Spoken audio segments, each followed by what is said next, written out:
Pour de nouvelles audiences. Mon invité pour débuter cette émission, c'est Guillaume Pelletier. Bonjour. Bonjour. Merci d'être avec nous, porte-parole d'Éric Zemmour, vice-président de Reconquête. Merci d'être avec nous. Comment vous vivez les attaques que vous subissez depuis que vous avez annoncé que vous choisissiez Éric Zemmour ?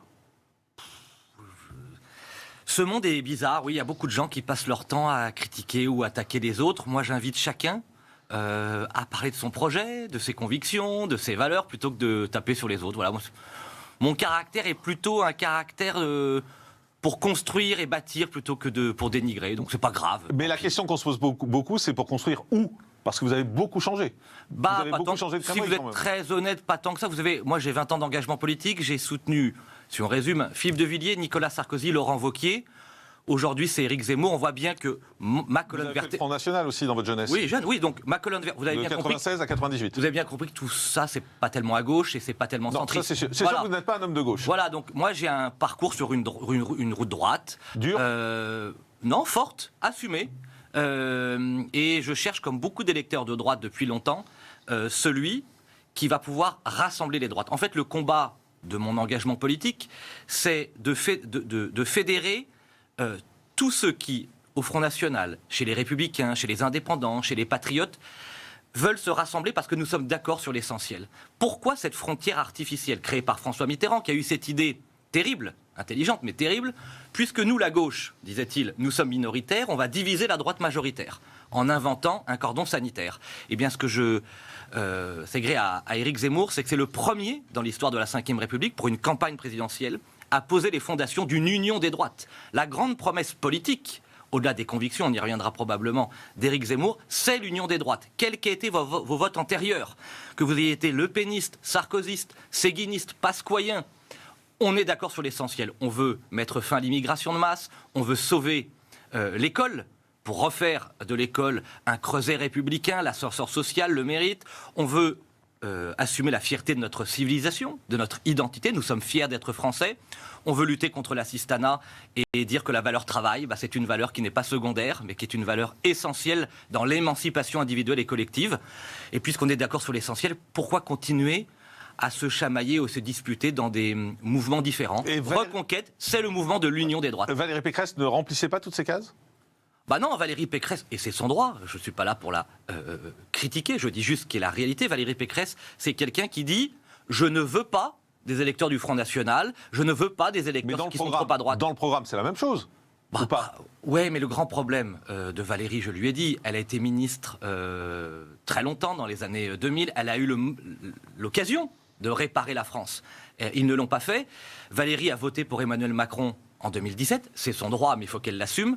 Et moi, je suis persuadé qu'elle se ralliera à Emmanuel Macron en 2022. Comme nous voulons mettre fin au quinquennat d'Emmanuel Macron, le seul qui peut le faire, politiquement et stratégiquement, c'est Éric Zemmour, puisque nous voulons rassembler... Marine Le Pen. Marine, là encore, Marine Le Pen, je ne critique pas. Marine Le Pen, à cause de ce qu'elle a construit pendant ces années, me semble-t-il, ne parle pas aux électeurs des Républicains. Éric Zemmour, aujourd'hui, dans les 13-14% qu'il a bâtis, de manière extraordinaire, en quelques semaines, parti de rien, c'est à égalité des électeurs des Républicains et du Front National. C'est bien la preuve qu'il est le seul capable de parler aux deux rives. Eh bien, ces deux rives, nous souhaitons les rassembler. Mais vous savez bien que ça ne se fera jamais. En tout cas, du côté de Pécresse. Valérie Pécresse ne rejoindra jamais Éric Zemmour. Ça, vous le savez. Je suis bien d'accord. Mais nous, vous avez une élection, heureusement, ce sont d'abord les suffrages, ce sont d'abord les électeurs, les citoyens. Notre conviction, on a, je peux vous donner le chiffre, 5300 nouveaux adhérents Reconquête depuis que j'ai rejoint Éric Zemmour, essentiellement des adhérents les Républicains, parce qu'il y a une envie du côté du Front National et des Républicains de mettre fin à cette frontière stérile, idiote, caricaturale. Nous sommes d'accord sur l'essentiel.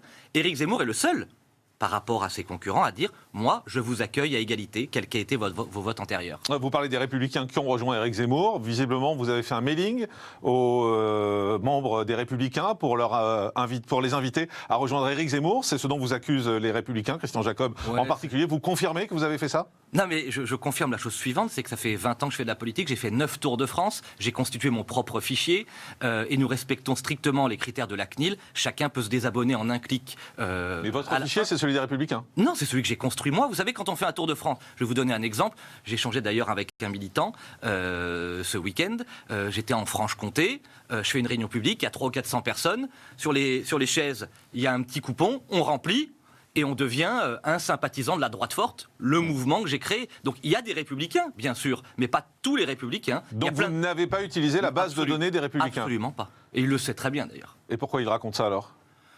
Mais c'est le jeu, hélas, encore de ce que vous disiez en amont, de créer de temps en temps des polémiques stériles. Tous les hommes politiques, heureusement, vous savez, j'ai été maire, j'étais président de communauté de communes, conseiller régional, je suis député aujourd'hui de la Nation, j'étais porte-parole de Nicolas Sarkozy, numéro 2 des Républicains. Oui, il y a des milliers de Républicains qui me soutiennent et il est légitime que je leur écrive régulièrement.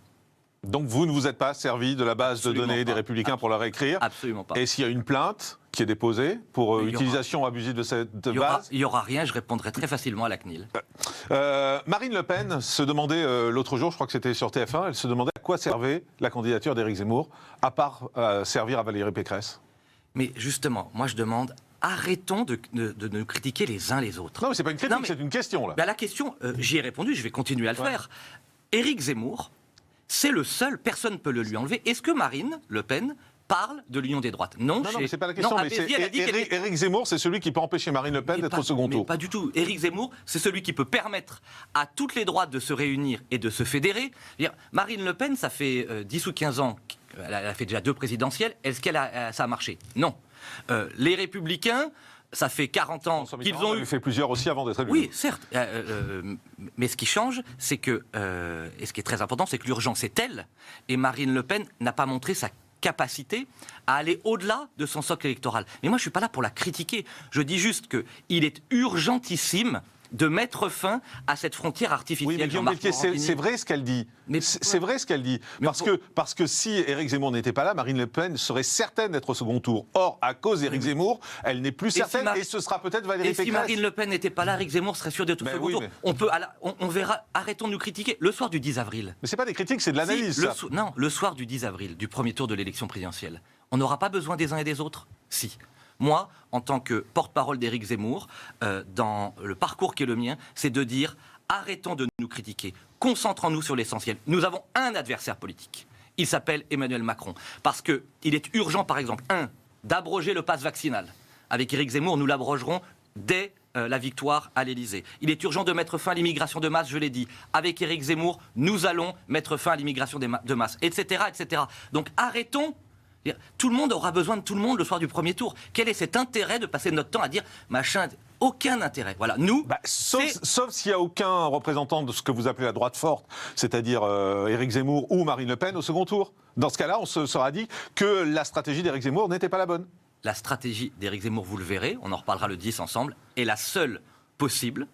D'ailleurs, elle n'a jamais été utilisée par ceux que vous avez cités, c'est l'union des droites. Il n'y a pas de victoire possible si nous ne sommes pas capables, c'est très important ce que je vais vous dire, de réunir autour d'une même personnalité, dans un même mouvement, les électeurs du Front National et les électeurs républicains. Additionner les voix. On perd des élections depuis 40 ans parce que nous nous soumettons à la gauche et qu'on divise ces électorats. Eh bien, nous disons, contrairement aux autres, et on ne peut pas nous le reprocher, nous sommes les seuls à le dire et à le faire. Nous disons, nous voulons rassembler tous ceux qui sont d'accord sur l'essentiel. C'est quand même, reconnaissez-le, c'est une très belle promesse, c'est original. C'est l'identité politique d'Éric Zemmour, l'union des droites. Unissons nos forces plutôt que de nous critiquer. Le soir du premier tour, si Valérie Pécresse est au second tour, vous appellerez à voter pour elle? Alors, nous, notre position, elle est très claire. J'espère que chacun, vous poserez la question à Valérie Pécresse, pas une voix, Jean-Marc Morandini, pour Emmanuel Macron. Pas une. Voilà. Et j'espère que Valérie Pécresse, quand vous lui poserez la question, duel Zemmour-Macron, j'espère qu'elle vous dira la même chose. J'ai des doutes. Donc, pour être très clair, vous appellerez à voter Valérie Pécresse si elle est au second tour contre Emmanuel Macron? Après, chacun fera ce qu'il veut entre le vote blanc ou le vote pour le candidat de droite. Nous, notre position, elle est radicalement claire. Pas d'appel à voter Valérie Pécresse? Aucun appel à voter Emmanuel Macron. Donc pas d'appel à voter Valérie Pécresse? Ensuite, bien sûr que moi, je préfère n'importe quel candidat de droite par rapport à Emmanuel Macron. Je ne peux pas être plus clair, mais je vous invite... Non, c'est pas très clair, je suis désolé. Ah si, pas une voix pour Macron. Non, mais oui, mais pas une voix pour Macron, ça veut dire faites ce que vous voulez et ne votez pas Macron. Est-ce que vous appellerez à voter Valérie Pécresse? Je viens de vous dire, pas une voix à Macron, et pour les autres, oui, moi je préfère n'importe quel autre candidat de droite à Emmanuel Macron. Donc vous Le appellerez à Pen, voter Valérie Pécresse. Zemmour, Pécresse. Donc vous appellerez à voter Valérie Pécresse. C'est ce que je viens de vous dire. Je préfère n'importe quel autre candidat de droite, mais je vous Et demande... y compris Marine Le Pen, si c'est elle qui est au second tour. Je viens de vous le dire, oui. Et je vous demande de poser la même question à tous ces gens-là. Puisque ce sera Éric Zemmour face à Emmanuel Macron, j'espère que les Républicains et les dirigeants du Front National uniront leurs forces à la seule candidature nationale, républicaine et patriote capable de battre Emmanuel Macron. Là où Pelletier passe, les campagnes trépassent, a dit Marine Le Pen. Vous voyez, bon, bah oui, on peut continuer toute la journée à critiquer tout le monde. Vous savez, j'ai gagné sur mon nom 5 élections, les 5 dernières élections. J'ai été maire, j'ai été député. La première campagne à laquelle j'ai participé en tant que militant, c'était pour Jacques Chirac face à Édouard Balladur en 1995. Chirac a gagné. Donc, je veux bien qu'on passe son temps à critiquer. Je pourrais dire qu'elle n'a jamais gagné l'élection présidentielle. C'est nul, ça n'a aucun intérêt. Voilà. Quel est notre adversaire? Non mais, on prend de la hauteur 2 secondes. 2 millions d'étrangers qui sont rentrés sur le territoire national depuis 2017. Attendez, c'est pour ça. Nous permettons, je le dis avec beaucoup de calme et d'enthousiasme, mais de gravité, parce que c'est pas un jeu la politique. Moi, je pense aux Français. Je le répète. Et laissez-moi bien finir. 2 millions d'étrangers rentrés sur le territoire national. L'islam politique est en train de gangréner notre civilisation. Toute cette classe politique qui... J'entendais Emmanuel Macron qui disait on ne peut pas faire rentrer Molière au Panthéon parce qu'il est né avant les Lumières. C'est-à-dire qu'on est en train de tourner la page de 1500 ans d'histoire. Enfin, on marche sur la tête. On a une classe politique soumise au politiquement correct, qui ne parle pas des vrais problèmes des Français, qui refuse de mettre sur la table l'immigration, l'islam politique, la délinquance, l'assistanat, l'effondrement de l'école et du niveau scolaire. Pour toute la France populaire, la France des classes moyennes. Moi, pourquoi mon père était commis de chantier, ma mère laborantine. Comment je m'en suis sorti? Grâce à l'école, parce que j'ai rencontré des instituteurs et des professeurs extraordinaires qui permettent à des enfants venus d'en bas ou des classes moyennes de devenir quelqu'un. Cette promesse, aujourd'hui, elle n'existe plus, Jean-Marc Morandini. Vous pouvez regarder dans nos classes, quand vous êtes enfant d'ouvrier, vous avez 5 ou 6 fois moins de chances d'avoir un diplôme, de devenir quelqu'un qui a quelques décennies. C'est ça la promesse d'Éric Zemmour. C'est ça la réalité de ce que nous vivons au quotidien. C'est de réconcilier la France avec les Français. C'est de retrouver le chemin de la concorde nationale. Mais comment on y parviendra? En disant la vérité à nos compatriotes sur tous les sujets que nous rencontrons. Pas en passant notre temps à dénigrer nos concurrents ou nos adversaires. Tout ça n'a aucun intérêt. Est-ce qu'on réunit la France en excluant, par exemple, les enfants handicapés des classes? Mais j'étais avec Éric Zemmour, vendredi dans l'Aisne, à ses côtés. Vous savez comment ça s'est passé? Ce qu'il a dit, c'est pas contre nos enfants handicapés, c'est pour nos enfants handicapés. Ça a été perçu contre. Oui, parce qu'on a retiré une fois de plus, comme d'habitude, une demi-phrase de plusieurs heures avant, pendant et après d'échanges avec les familles, les professeurs, les instituteurs. Une institutrice pose la question. Voilà, dans ma classe, j'ai des enfants handicapés et je vois bien que l'uniformisation liée à l'inclusion ne permet pas de répondre à tous les cas. Ce qu'Éric Zemmour propose, c'est une révolution au service de nos enfants handicapés en disant la chose suivante. 1, il y a des inclusions heureuses. Il y a des histoires merveilleuses et magnifiques d'enfants qui s'épanouissent dans les classes ordinaires. Bien sûr qu'on les maintient, on les aide à 200%. Mais il y a des cas aussi où ça ne marche pas. Où hélas, les institutrices ou les instituteurs sont pas suffisamment formés, où les AESH, très mal payés, de manière d'ailleurs scandaleuse, n'ont pas assez de moyens. Il y a des moqueries que subissent nos enfants handicapés. Et dans ces cas-là, peut-être que des classes spécialisées sont une meilleure solution. D'ailleurs, je vais vous raconter une anecdote. J'avais reçu dans ma permanence parlementaire, moi je suis élu depuis 10 ans, des familles en Loire-et-Cher qui devaient louer un camping-car, partir tous les dimanches soirs du Loire-et-Cher pour aller en Belgique parce qu'il n'y avait pas de place adaptée dans des centres spécialisés pour leurs enfants handicapés. C'est ça la réalité du terrain. Éric Zemmour, comme sur tous les sujets, il brise un tabou de la pensée unique. Il est brutal. Non, il n'est pas brutal. Il est brutal dans les mots. Vous savez ce qui est brutal?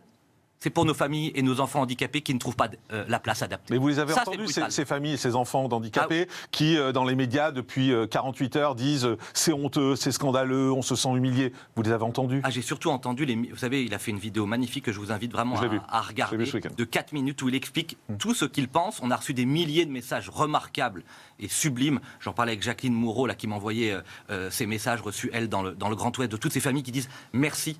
Vous avez brisé un tabou. Depuis 2005, la loi qui rend l'inclusion obligatoire et systématique n'a pas permis à des milliers d'enfants handicapés de trouver une place. Et ce que dit Éric Zemmour, on fera du cas par cas.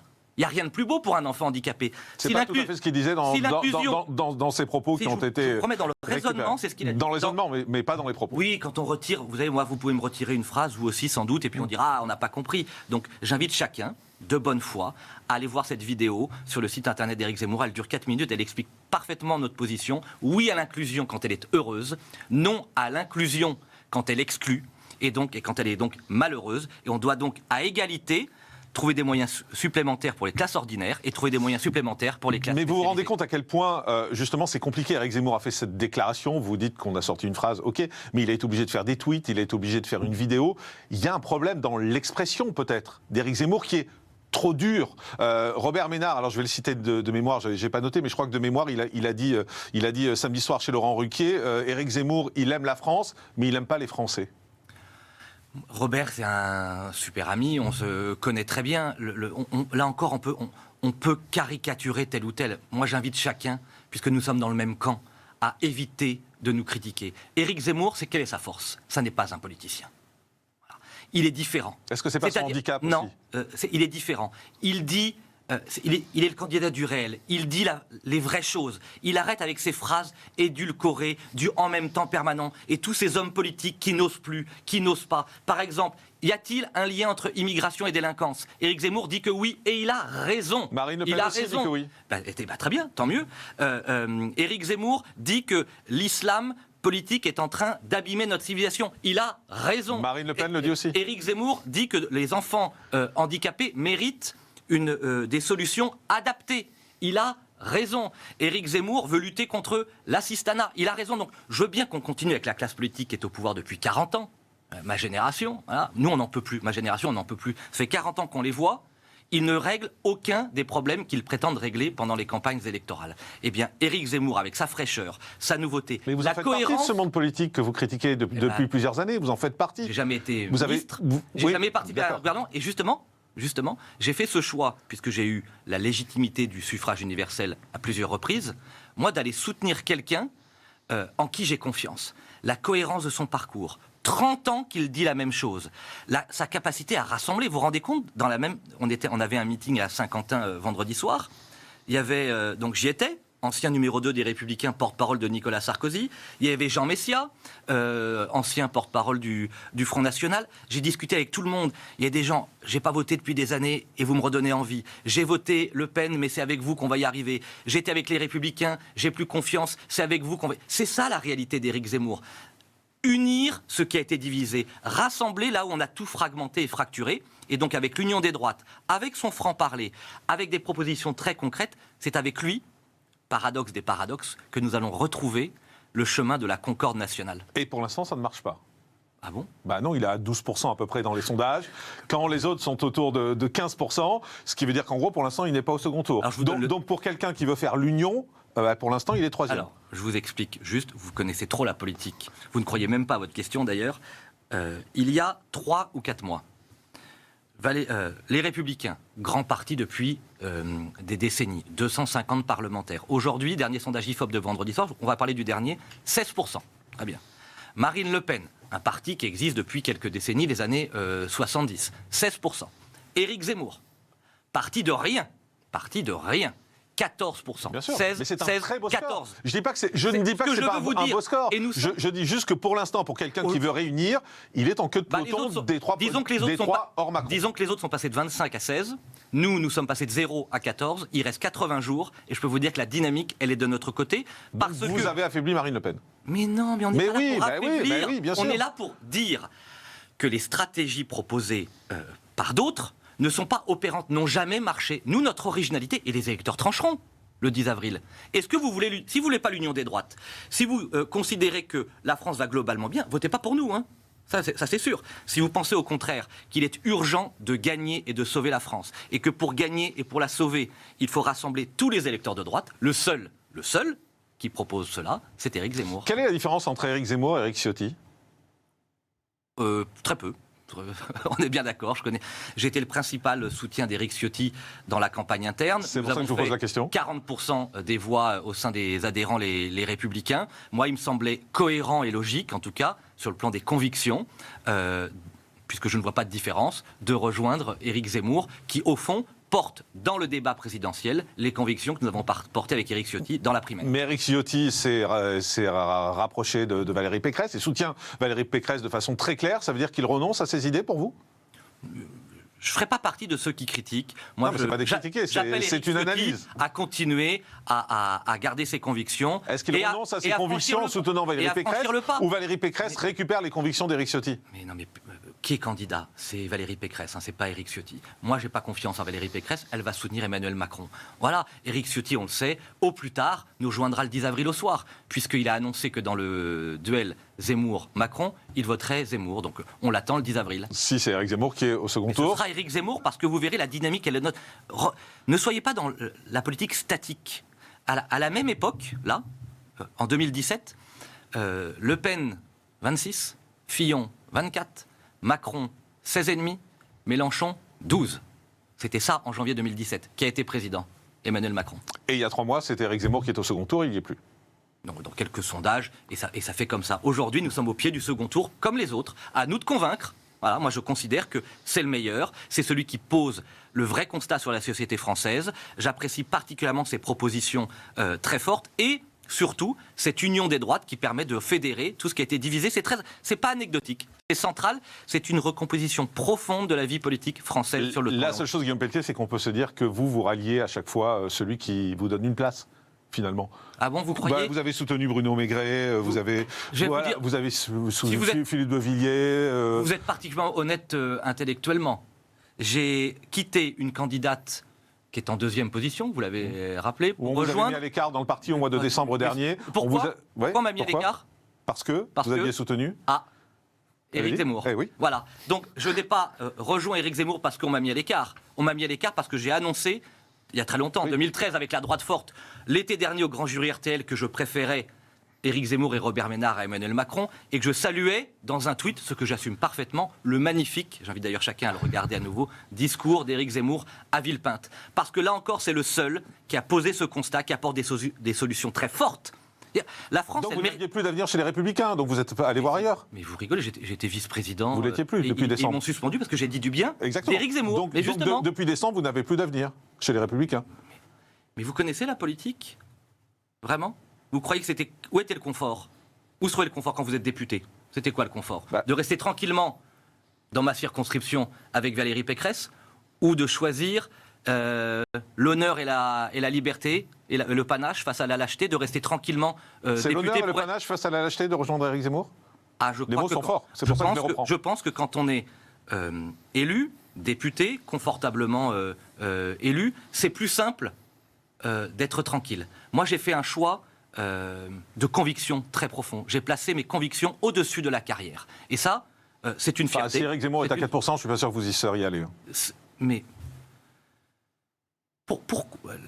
Éric Zemmour, je l'ai rejoint à un moment où il est, vous l'avez d'ailleurs suffisamment dit, en 4e position. C'est une promesse que nous sommes en train de construire. Je veux bien qu'on caricature, je veux bien qu'on dise que c'est la course aux places. Allez le dire à tous ceux... Vrai. Mais moi, c'est exactement l'inverse. J'ai posé un acte de conviction. Voilà. Vous pouvez dire le contraire. Vous vous engagez pour l'avenir. Vous construisez votre avenir. Et je crois à cette campagne. Je suis persuadé qu'Éric Zemmour va gagner l'élection présidentielle parce qu'il est le seul à avoir compris l'urgence de l'union des droites. Oui, j'ai fait ce choix de conviction. Ça vous déplaît peut-être, ça agace peut-être certains de mes amis. J'invite j'invite chacun à faire ce choix. Vous savez, dans la vie, les convictions, ça vaut quand même beaucoup mieux que la carrière. Voilà, moi, c'est un acte que j'ai posé, un acte de foi. Merci beaucoup, Guillaume Pelletier. Merci d'avoir été en direct avec nous pour répondre à toutes les questions. On va débriefer tout ça dans un instant avec nos invités. Auparavant, on va revoir ce qu'a dit Éric Zemmour sur les enfants handicapés. Et puis juste derrière, la réaction de Sophie Cluzel, qui est secrétaire d'État aux handicapés.